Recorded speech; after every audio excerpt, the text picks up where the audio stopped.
Welcome back. I am so excited for today's episode today. I have Diane Gatza here, and I'm interviewing her about her most recent experience at the BRAVEcation Healing Retreat. Oh, welcome. Thank you. At first, when you were like, welcome back, I was like, yeah, it feels good to be back on the, and then you're like talking to your listeners. I'm talking to my listeners. I love that. I love it. I love it. Yeah, I'm excited. Yeah. And I'm excited to just kind of share, my perspective and so many great things that happened at the retreat. I love it. First, just tell me a little bit about who you are so everyone can get familiar with you, what you do, and then we'll dive into BRAVEcation. Yeah. So I'm Diane Gatza, and I'm a mom of two and a wife. I live in California, and I run my own business helping women maximize their maternity leave benefits here in the state of California, soon to expand across the United States. We're in the process of expanding, but I really got familiar with, Steph and all of your work through entrepreneurship and running our own businesses and things like that. And then we kind of became friends, and, I just love the work. And I was really driven or drawn into the work on like working on myself through being a business owner, right? I feel like I tell everybody there's no fast track to growth than starting your own business. It challenges every way I think about everything, the decisions I make, the stories I have in my head about what's going on. Oh my gosh, and, yes. Yeah. Same. Okay, I think about what has been the thing that was the biggest personal development experience, and it was hands down entrepreneurship, not becoming a mom, not my career, not grad school, being an entrepreneur. If you want to fast track your personal development, your healing journey, this is the way. Yeah. I mean, I went to engineering school, right? I've done hard things. I've had cancer in my life, went through chemotherapy, radiation in college. Like I've been through a lot of hard stuff that presumably should have probably broken me open and allowed me to sort of do more of that discovery, but it wasn't the right time on my journey. As you and I both talk about, like, everybody's ready at their own time, and worked a successful career, climbing the ladder. And then now, having kids, postpartum depression, anxiety, my life all changed, hard things, but then deciding like, hey, I want a different life for myself. And that life is more freedom, more doing what I want to do on my own timeline, my own schedule, running my own business, helping, being of service, just kind of doing something different. And then shifting into that was like, it took a while to like get the courage to leave, a job, a successful career. But once I'm in it, to make decisions as a business owner, it can be crippling, it can be paralyzing, there's so much fear. It's not a paycheck, right? And oh my gosh, a lot of, I'd say, like emotional gymnastics and like mental fortitude to keep forging ahead and like staying pat. Yeah. I don't think I've ever talked about this on the podcast, but I'm a fourth generation entrepreneur, although I never intended on being an entrepreneur. And I've heard so many times over the years before I opened my own business, how many businesses fail, like a super high percentage. I don't know the number off the top of my head. And I was always curious about that. I'm like, what is this? Why do so many fail? And then now I am certain that a very big reason is because those people do not do inner work. Yeah. Yeah. Think about how many decisions we make every day. Yeah. There's nobody to check in with, like to make sure that's the quote unquote right decision, which now I know that's a bunch of hogwash. There's no right decision. It's just a series of decisions in life with outcomes, right? I love that you said that. Yeah. And the outcomes sometimes are what we want, sometimes they're not. And it's like, can I cope with the outcomes that aren't the ones I want? Yes. And like, we can always shift and pivot. And looking at entrepreneurship, I think it's fabulous that you're a fourth generation entrepreneur and like it's the path. And then also asking the question, why does everybody say 90% of businesses fail? I remember so terrified leaving, a really well-paying career and going into entrepreneurship. And I was thinking, oh my God, am I going to be one of those ones that fails? Like, and now I just wonder, I'm not saying like everybody is going to be like a wildfire success. I don't know, maybe everybody is, but now I kind of wonder, like, is it just the anxiety, the fears, the level and the number of just sheer decisions and like the impact that those carry with them moving forward, and, learning to trust my own intuition, and I think we've talked about this a lot, not like on the side, just personally, like it's a big part of decision-making in business. If I know now, if I'm following somebody else's roadmap, that's the first way to failure for me. Like if I'm following my own intuition and it makes no sense to everybody else and everybody's like, what the heck are you doing? I'm like, I am on the right path. Like, that's where I've had all of my successes, but it takes a lot of emotional stability. It takes courage. It takes ability to see fear and say, I'm still going to keep moving forward and I can cope with the outcomes and I can keep moving. To get on that intuition path to where the success, at least for me, has been. And like, that's a big part of the emotional work, right? And you can follow the Forbes people in the magazines or the entrepreneur magazines and whatever. You can see all these like overnight successes. Nobody's an overnight success. I don't believe in that. I'm sure you know that. People have big breaks, but they've been like working, slaving away in their basement for 10 years before they had their, overnight success or whatever. But I have a lot of thoughts on it. But I mean, I feel like seeing that, I never thought it was possible for me because it seemed like everybody was like super successful. And I'm like, no, like there are other people out there just starting up pizzerias down the corner. There's always a new sushi restaurant by my house. Like there's people going, like there are gardeners, like there are people that are just starting their own businesses at all times. And I'm like, now I see that. And I just see a lot of courageous people around the earth. And I'm like, wow, that is so powerful and so beautiful. And somebody came to me and said, Diane, I want to sell poop at the market in a plastic bags. And that's my vision for my entrepreneurial endeavor. I would be like, it's not for me, right? It's not my intuitive path, not my intuition speaking. But I would say, okay, girl, how do we find bags that like eliminate the smell? Like, let's fold it over. Like, let's see if we could get a manufacturing plant that will do this with like compliance. Like, I would, because I just think it takes so much courage to put an innovative idea out there that you feel called to do, especially if nobody else is doing it, or even if a lot of people are doing it, or whatever.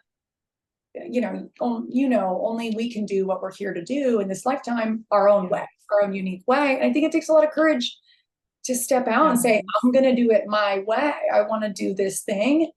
And you're going to hear a lot of people. We hear a lot of people. I hear a lot of people like, oh, that's not going to work. Or what are you doing? Or why are you quitting your job? The golden handcuffs, all the things. A lot of courage to keep moving forward. And there is success out there, Yeah, absolutely. And I love that you brought this up because I'm sure that someone is listening to this podcast episode today who has big dreams or who's early in their entrepreneurship journey and needed to hear this. And I know it's a big part of why you did inner work. So let's talk about that a little bit. When you were coming to BRAVEcation in February, was there anything that went into why you decided to come? Like anything in particular that was happening for you? Yeah. I mean, we were at a stage. So, I run this maternity leave consulting firm here in California, right? And we run a course. We have, one-on-one consulting. We do ads. We do social media. Like we have a lot of different things always happening, and there's different revenues being generated every month, and it's coming from different places every month. And as you and I were talking about, businesses are living, breathing organisms. They're not machines. I mean, you can build a machine. Like you should build something that is like replicatable, it has SOPs and there's structure to it, right? But it's still an amoeba and it's still flexing and growing, and there needs to be creativity and innovation. And I went into the retreat with a lot of fears around expanding, around growth.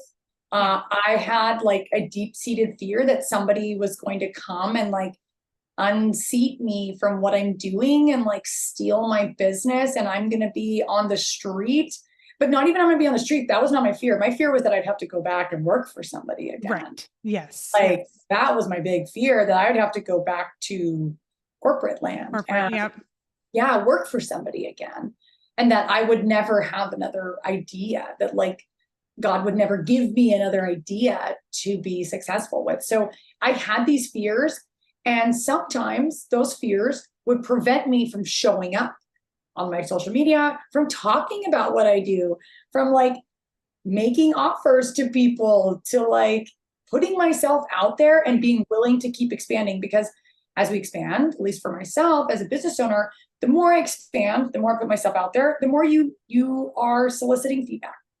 Subjecting yourself to feedback. Yes. Subjecting it. Yeah. I'm not soliciting for it. I don't want it. You know that. I always say I don't want feedback, but that's another piece that I look, I used to struggle getting feedback, and I still, it's something I'm still working on, right? Like giving feedback to others, and then also receiving feedback from people and whatnot. But it was such a crippling fear that was like, okay, if I'm really going to be taking this business to where I want it to go, the vision I have for it, the level of impact we're going to be creating, I need to be putting myself out there.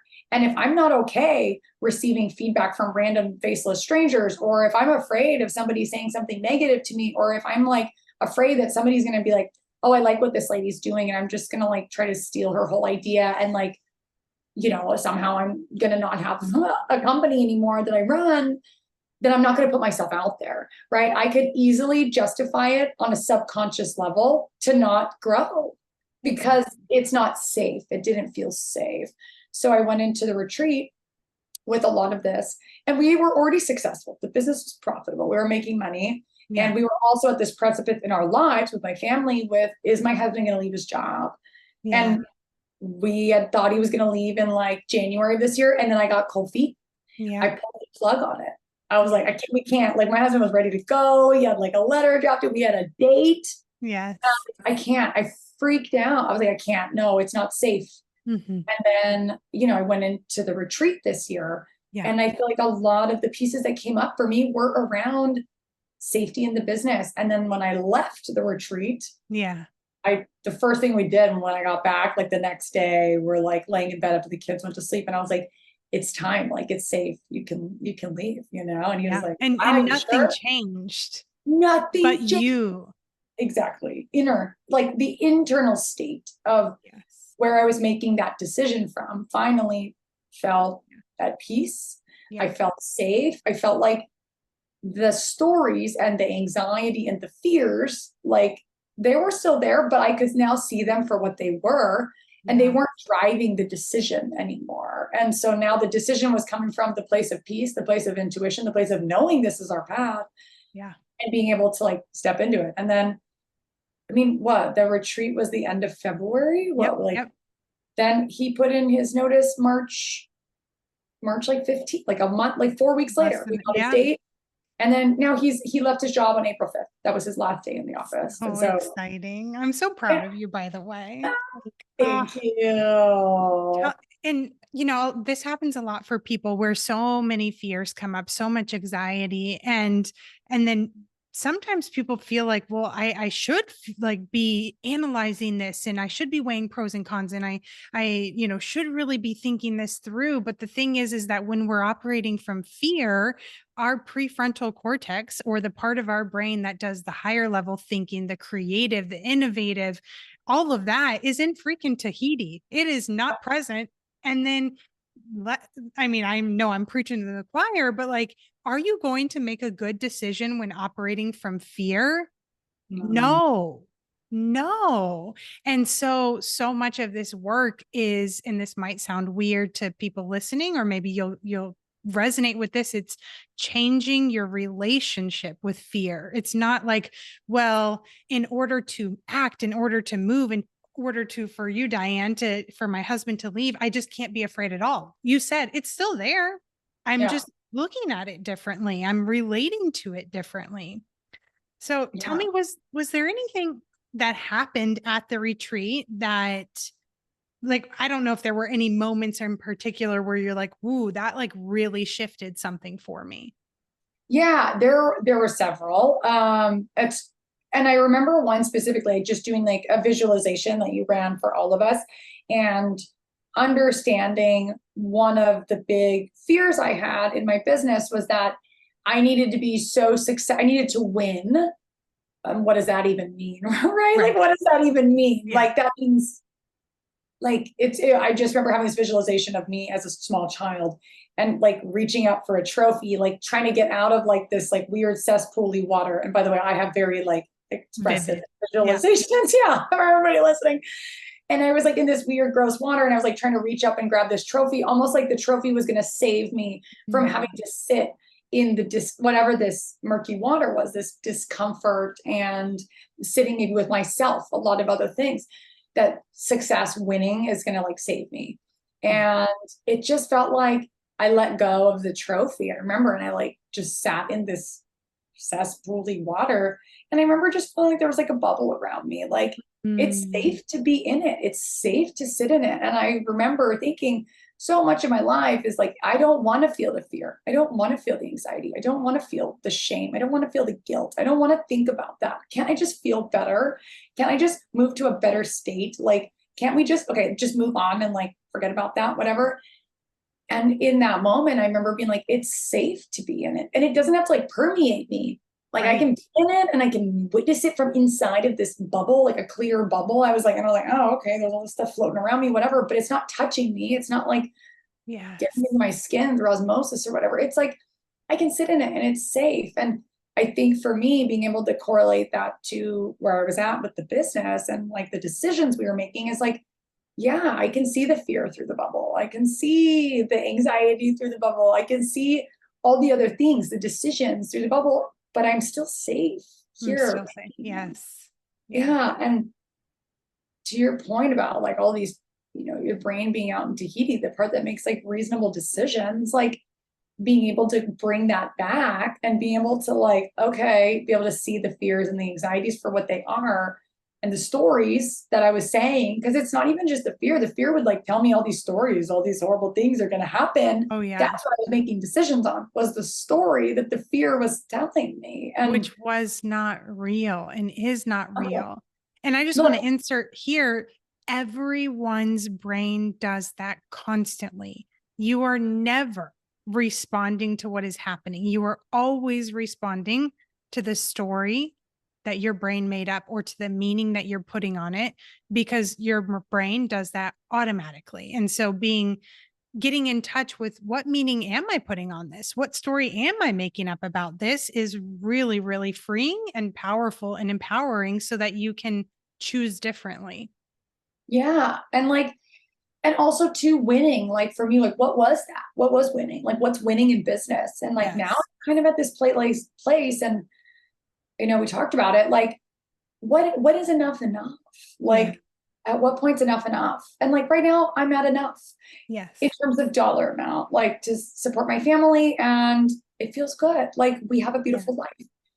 And also I can still want more in terms of like service, like being of service. Like I want to grow our business, but not from like a scarcity lack of like, I need to make more money because there's never enough, which is sort of how I was operating before.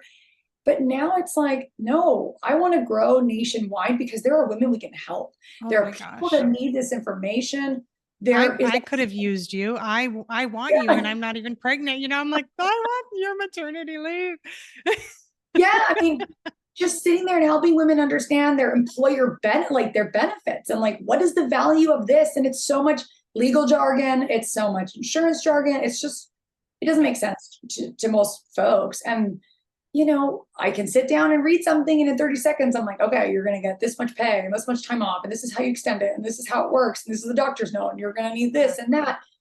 And that information to somebody is so helpful, like to them and their babies. So now it's become about impact. And I still want to grow. And I know there will be financial abundance associated with that. Like, but it's not the driving force out of like not feeling safe or secure with like some dollar amount. It's not coming from that like hustling for your worthiness heart. It's being driven by a completely different factor, which is so beautiful. And I can't wait for somebody who needs your services to find you. And then in a few months down the road, I don't know exactly how long it's going to take to go more nationwide, and then more and more women can be helped.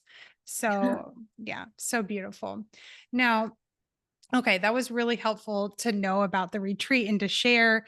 Is there anything else that went down at the retreat that was, I don't know, surprising, unexpected? It just, you were like very pleased with, Yeah, like everything. I love it. I've already signed up for next year. And then that will be my third time going to the retreat. And I get something different out of it every time. I always go in with like an open mind, and like, I also go in being super like vulnerable and like ready to receive. I'm trying to think of anything else that was like, oh my gosh, like overwhelmingly powerful. As you're thinking, one thing that I want to share here that I shared at the retreat, Diane, one of the most beautiful things about you is how willing you are to do the work and to touch the things that the not so shiny parts about yourself, and to look at it and observe it and get curious about it rather than resisting, rather than pulling away, rather than not wanting to. And I know at the beginning of this recording, you said you've had that experience where you didn't want to feel it. And I haven't witnessed that with you in the work that we've done together, in the time that you've come to the retreats and I've done one-on-one coaching with you. It has just, it's been inspiring. It's been, I'm trying to think of like the best way to describe it, but just like, I can't find the right word. So I'm going to stay with inspiring, but I'm like, you know what I wish? I wish everyone could see the way that you take hold of the tools and you immediately apply them, and you are so willing to embody it and then witness the shifts in you. It is mind-blowing, beautiful, just wow. I just want you to know that. Yeah, it was like so sweet. And I was like, at first and I'm in a green line with you. Okay. At first when you started talking, I was like, oh no. And I wanted to like melt away. And I'm like, no, Diane, just receive. Like, so thank you, because it hasn't been, I don't, in the past, I haven't liked to receive positive feedback about myself. Right. And so something I'm always working on. So I'm receiving that. And I just want to say thank you. And I also want to say that for me, like when I went into the first retreat, I always forget old Diane, being an engineer, like left and right, left brain, black and white thinking, yes or no, there's everything is a right and a wrong choice, like very low emotional vocabulary in terms of like wanting to feel my emotions. I always wanted like reason and logicify everything away. Like there was always a reason for everything. And like now I've learned like sometimes the reason is like, I just need to cry. Or I need to just sit here in this. I need to journal. I need to go sit outside. Like that sometimes is what I need. And I never had that vocabulary before. But when I went into the first retreat, I was, oh my goodness, a totally different person. A totally different person. Yeah. And now I'm willing to touch everything, but only because I've seen the impact. So I can imagine somebody sitting there and be like, okay, that sounds great, Diane. Like Diane must be excellent at doing this. No, but the first time I did, and like the first few times we would go in to like things I was absolutely terrified of, or that I like stepped up and like tried to say the thing I was afraid to say, or I like let myself cry in front of somebody else, or I did these things I was terrified of doing, and I got a positive response. I was like, okay, that was like proof enough for me to like keep going, keep going, keep going, keep going, because what else is there? And every single time I've stepped through it, there's been more and more miracles and more blessings. So I just know if somebody's out there and thinks like, oh, I can't sit in that, or like, I don't want to, or I just want to logicify it away. I get it. And I also want to say, proof is in the pudding. And like, you get in there and if you just get willing to do one thing, like address one thing in your life that you have extreme anxiety around. And that could be like speaking with your spouse, advocating for yourself, raising your prices for your services, like whatever the thing is that you're afraid to do, and dive into like, not just like, oh, I'm afraid to do this, but like, why am I afraid to do this? Like, what is it that's really here? And like dig into that, because that's why you're not doing the thing. And at least for me, that's why I wasn't doing those things. And I was willing to dive into it. Everything changed for me. So I just, yeah, it wasn't always like that, for one. And two, like seeing the positive results of like, once I went in and felt those things, my life has changed. Thank you for saying that. I know part of you starting to do the work, or I mean, anybody, I said you, but I'm really talking to anybody, is that our subconscious mind thinks we're going to die if we do these things that we're afraid to do, but we're not. And it's really, really empowering to show yourself, I did it and I didn't die. And actually, I feel lighter. I've had so many clients say that, like, I feel so much lighter. Yes. Yes. And I have now seen my ability to feel, I don't know, I'm trying to like find the right words to articulate this. Like, I feel like I'm coming home to myself, and I don't know any other way to say that other than like, I feel like a lot of who I thought I was for the 36 years of my life was one thing. And now I'm like, this work has allowed me to sort of unravel these different pieces, like the money thing with my business. Like, when is enough enough? Like, it's enough right now. Yeah. That's it. Like that's it. It's enough. Like, there isn't something I need to prove that I'm successful to myself, to my family, to believe I'm worthy, to say I've made it because now I'm deserving of love or whatever. Like, no, I'm proud of myself every damn day. Like, I legitimately am, even when no matter what. Yeah, no matter what. And I'm going to get that tattoo on my wrist. It's still going to happen. What if, and then no matter what, or my 2 lines, like, well, what if, like, well, what if this does work out? And like, well, what if, and I go on my what if like journey with you, all the time. I'll just sort of like, well, what if the story I was saying was wrong all the time? And like, what if it really is this? And then what if it actually turns out better? And like, what if this happens? And then I'm like, wait a minute, like, yeah, that what if is no different than like the negative what if. So why am I not just choosing this one? Exactly. And then no matter what is, even if I choose the quote unquote wrong thing, or I make a bad decision, lose money, something happens, whatever, can I still be proud of myself? Can I still say, F yeah, Diane, you showed up and you made a decision, even when you were scared, and you learned. We're not going to take that one again. Can I still be proud? Mm-hmm. Yeah, I can. Yeah. And like, once I took that back and I wasn't looking for somebody else to give me a trophy or to tell me they're proud of me, it like, I found my own power again. And then it's like, people talk about being like invincible to other people or whatever. Yeah. And the minute I was able to give myself these things, being proud of what I'm doing and no matter what, all, that, it's like, that's the magic. So I feel like it's just been a journey of coming home to myself. And yes, it's such bliss. I mean, you even know too, like, we're getting ready to move. We're going to be like, my husband left his job. That was like 6 weeks ago. And we're like, what's next? And like, I think we're just going to rent our house out and we're going to go move across the country to Florida over by you. And why? I have no idea. Literally, we feel called to do it. It's our intuition, my husband and I, with our kids. And we're going to see what happens, because there's no wrong decisions, because no matter what, I can be proud. You can be proud. Yeah. That's it. So it just like unlocks everything. And you are either going to get what you want when you make a decision, or something very important that you needed to learn. Mm-hmm. And when we can look at it that way, okay, this happened. What can I learn from this to apply to the rest of my life, to apply to my next decision? There's always something there. Always. And it's always magic. And even when it's hard. Yeah. Something to learn.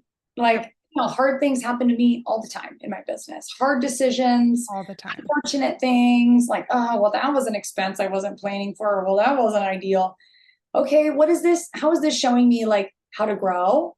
How am I going to be better next time? And like, man, I'm so proud that like, I'm still going. Like, I'm proud of like everything. And I'm also the most proud of the older version of me that decided to like keep going and be the whatever 5 or 10% of, you know, entrepreneurs that like are successful, that like, like, because that version of me kept going and didn't give up, because that version of me got emotionally literate and started developing the tools and implementing them. And I only can imagine if I just kept letting fear and my stories, oh, okay, I'll do it later. Oh, I don't have enough time. Oh, this happened. And there was hard times. You know, there was a whole time when I had no childcare with my littlest. I was working during her naps, which were unpredictable at 1 year old. And I was working before she woke up at 5 a.m. in the morning and then after she went to bed. And I was like driving myself into the ground. The hardest time of my business, we were making no money. I was considering going back to engineering. I was interviewing for positions, but it never felt right. And I was like, I can't take it. And I had a good offer from a company. And I was like, I literally told the guy, and the guy I was gonna work for, you remember I was talking to you? I was like, he's so sweet. It was like so kismet. Like we were talking about meditation, all these things I love. And I was like, I can't take the job. I'm sorry. I don't know why. My intuition, and I couldn't take it. And then I said, I have to just see this through and see if it's going to work. And at that point, it was like switched. Yeah. And I'm proud. So now I'm like, I'm proud of that version of me that made those hard decisions in those moments when it was hard and it was scary and the money wasn't there. And there was, you look around and it seems dark and dismal. Yeah. I could have given up, but I'm so proud now of that little Diane that like was like, okay, we're going to keep going. And now I'm like, yes, like if today I'm other little Diane, and then 5 years from now, that version of me is looking back here, what are the decisions I'm making that are going to make that version of me proud? So I can relate too. I, don't really talk about my entrepreneurship journey on here, but there was a moment, September 2022, where I was like, what have I done? Why am I doing this? I had so much negative self-talk come up. I was like, am I an idiot for walking away from NASA, from this great career, working for headquarters for this great salary to make myself struggle? But I will tell you, it's in those moments where the resilience that I built and that you built, and the ability to trust myself and the universe and surrender and follow my intuition, like that's when it happened. It's in those hard moments. So it's very easy for people, whether you're an entrepreneur or not, to wish away the hard moments. And those are the greatest gift if you allow them to be. If you fight it, it won't be the greatest gift. But if you allow it to teach you what it's here to teach you, my goodness. Yeah. And I want to say, like, that time of when I had no childcare for my littlest, and 1 year old, and I was like trying to do it all in these, like, you've got a little one, you know what a 1-year-old naps are. Sometimes they're 30 minutes, sometimes they're 2.5 hours. It's like all over the board. And what that taught me was my time is so valuable. And I used to waste and squander my time. I would go have coffees with friends, lunches, dinners when I did have childcare, like when I was working and stuff. And I just squandered so much time because I didn't see the value. So I feel like what a gift that horrible quote unquote time was. Because look, it taught me the value of my time. So now when people are like, I just want to pick your brain, can we go out to coffee? Like whatever. And I'm just like, no, I can't.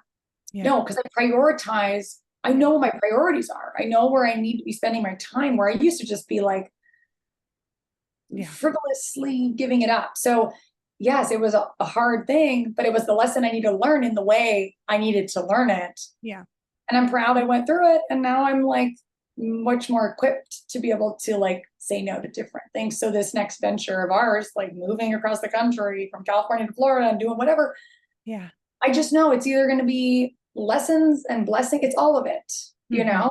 And if I can just look at it from that lens, because of the tools I have and the emotional vocabulary I have, it's all going to work out. Like, and we're going to let it flow the way it needs to flow. So. Wow. Oh my gosh. Thank you so much for sharing all of that. Let me just circle back. Is there anything else that you wanted to share in particular about what came up for you at the retreat, or any takeaways, favorite parts, breakthroughs? Okay. So I think my other favorite part of the retreat was, funny enough, I do tarot readings. And so I was able to do a little reading, like a little mini reading for all the ladies that were in attendance. And, I am always in awe of like the willingness of others to be able to go there too. And like, even though I have so much trust and surrender and like ability to now like keep following these, you know, bigger decisions in life, I am like so in awe of everybody else, because everybody's going through something. Everybody's got something that they're thinking about, they're worried about, they have anxiety around, or they're a decision they want to make, or a change they want to make in their life, what they want to be doing. And there's a reason why somebody's not doing it. And in these readings, these women just share so vulnerably like what's going on. And, you know, just being able to see them over the course of the retreat, from like a reading to like, you know, watching you in the hot seat coaching and in the coaching sessions and in all of the inner work sessions, and being able to go within and being able to see these women from the beginning to the end and be like, yeah, I'm going to go back and I'm like making these shifts, and I'm going to be changing what I'm going to be doing. And I'm going to go and start doing the thing. I'm going to start writing the book. I'm going to go start my business. I'm going to go, you know, say no when I want to say no, or whatever the thing is that they were dealing with. It's so magical for me to see, because it just reminds me of like the humanity in all of us. Like we are all experiencing things that are holding us back. Everybody. All of us. And it's different for everyone. So what may be like easy for me is challenging for somebody else, and vice versa. And I think just being able to see the bravery within these women to be like, you know what? Yeah, I'm done. Like I'm done living life like this. And I'm open and I'm willing and I'm ready to try something new.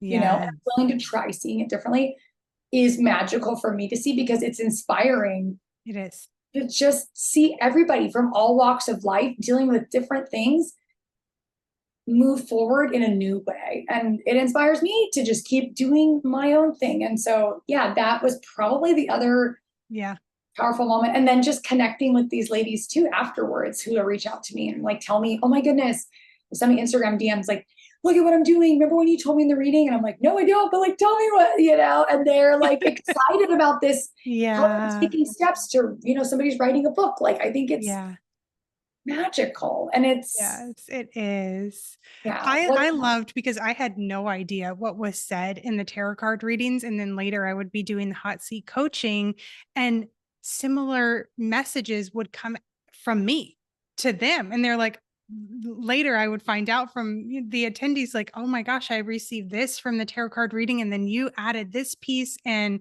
I think I did the interview with Jen a few weeks ago, and she was like, it felt like God was speaking through you, and I know that he was speaking through you. So I'm like, oh yeah, it makes sense that the message is consistent.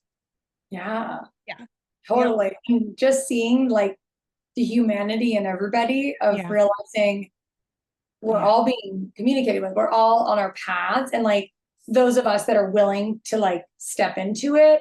Yes. What magic is on the other side. I get excited for all of these ladies too, you know, so. Me too.